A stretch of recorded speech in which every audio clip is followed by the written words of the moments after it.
یہ جو نظر آ رہے ہیں یہ وہ بابرکت درخت ہے جس کے بارے میں 70 انبیاء نے برکت کی دعا مانگی۔ یہ ہے زیتون olive and we are in the valley of olives۔ ہم زیتون کی وادی میں ہیں، کلر کہار کے اندر، جس باغ میں موجود ہے۔ یہاں پہ 18,000 سے زیادہ زیتون کے درخت لگائے گئے ہیں۔ زیتون کی شاخ olive branch, it's a symbol of peace and victory.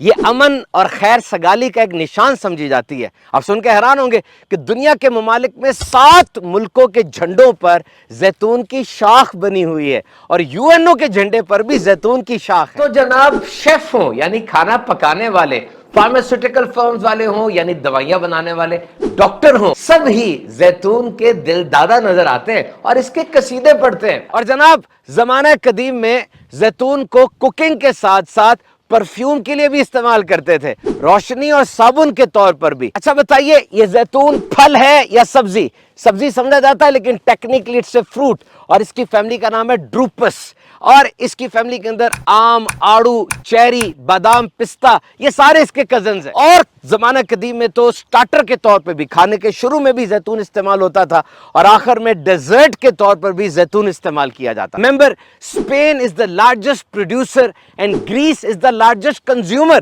سب سے زیادہ زیتون اسپین میں پیدا ہوتا ہے اور سب سے زیادہ زیتون گریس یعنی یونان میں کھایا جاتا ہے۔ اور یہ زیتون کا درخت انبیاء کی مقدس سرزمین پر اگتا ہے۔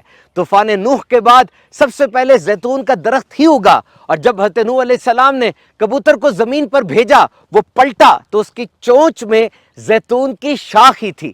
اور یہ زیتون کا درخت کہاں اگا؟ کوہ طور پر، جہاں حضرت موسیٰ علیہ السلام اپنے رب سے ہم کلام ہوا کرتے تھے۔ تو یہ وہ زیتون کا درخت ہے جس کے لیے 70 انبیاء کرام نے برکت کی دعا مانگی۔ زیتون کا درخت بہت انوائرمنٹل فرینڈلی ہے، ماحول دوست ہے، کاربن کو بڑا اچھا استعمال کرتا ہے، اور آج کل جو چیلنجز ہیں پولوشن کے، کلائمیٹ چینج کے، گلوبل وارمنگ کے، اس کے اندر یہ درخت بہت ہی بہترین ہے۔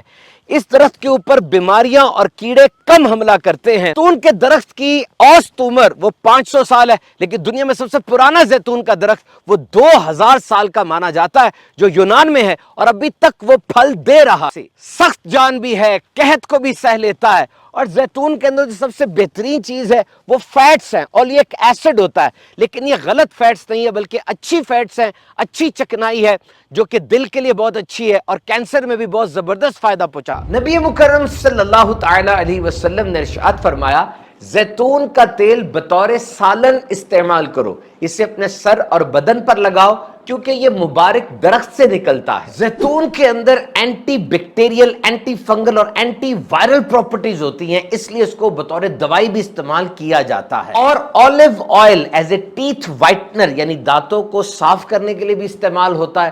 یاد رہے، اولیو آئل، زیتون کا تیل پینے سے باڈی ڈی ٹاکسیفائی ہو جاتی ہے، فاسد اور گندے مواد وہ نکل جاتے ہیں، معدے کو سکون ملتا ہے، وزن کم کرنے میں مدد حاصل ہوتی ہے۔ اور بعض ایسے ممالک جہاں پر کینسر کی شرح بہت کم ہے، بہت کم لوگوں کو کینسر ہوتا ہے، وہاں پر وہ لوگ زیادہ تر اولیو آئل، زیتون کا تیل ہی استعمال کرتے ہیں۔ یاد رہے، زیتون کا تیل گھی کا بہترین متبادل ہے، اور خالی پیٹ استعمال کرنے سے بڑی ہوئی توند کم ہو سکتی ہے۔ اولیو آئل کی تمام اقسام میں سب سے بہترین ایکسٹرا ورجن اولیو آئل ہے۔ یہ میکینیکل طریقے سے بنتا ہے، کیمیکل نہیں اس میں ڈالنا۔ اولیو آئل کو سر پہ لگانے کے حوالے سے ڈرماٹولوجسٹ کی رائے یہ ہے کہ یہ بالوں کی شائن کو اور سافٹنس کو بڑھاتا ہے، بالوں کو موئسٹ یعنی چکنا رکھتا ہے۔ زیتون کو مختلف طریقے سے استعمال کیا جا سکتا ہے۔ اولیو آئل تو بیسٹ ہے، اس کے ساتھ ساتھ مربع، اچار، اس کو سلاد میں ڈالیں، سینڈوچ اور سپریڈ میں استعمال کیا جا سکتا ہے۔